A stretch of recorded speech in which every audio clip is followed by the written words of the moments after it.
नमस्कार,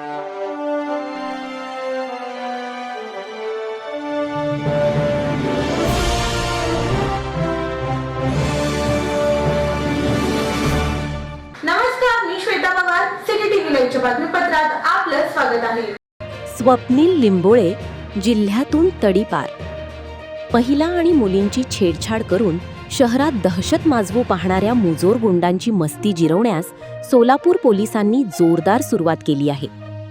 बुधवार पेठेतील महिला छेडछाड आणि अत्याचाराच्या गुन्ह्यांत सराईत असलेल्या एका गुंडाचा माज सोलापूर पोलिसांनी पुरता उतरवला असून त्याला सोलापूर शहर आणि संपूर्ण जिल्ह्यातून 1 वर्षासाठी थेट हाकलून म्हणजे तडीपार दिले आहे. स्वप्नील आनंद लिंबोळे, वय 19 वर्षे, राहा 81, वडर गल्ली, बुधवार पेठ, सोलापूर असे या पोलिसांचा दणका बसलेल्या गुंडाचे नाव आहे. वय अवघ 19, पण कारनामे मोठे.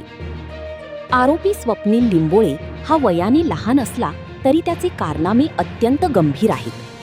त्याच्याविरुद्ध सन 2023 आणि 2025 या कालावधीत महिलांवर अत्याचार आणि छेडछाडीचे गंभीर गुन्हे दाखल आहेत. बुधवार पेठ आणि वडर गल्ली परिसरात त्यांनी महिलांना त्रास देऊन दहशत निर्माण केली होती. अखेर या गुंडाला धडा शिकवण्यासाठी फौजदार चावडी पोलिसांनी कंबर कसली.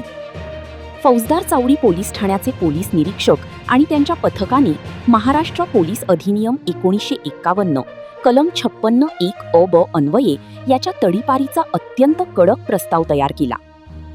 पोलीस उपआयुक्तांची ॲक्शन मोडमध्ये कारवाई.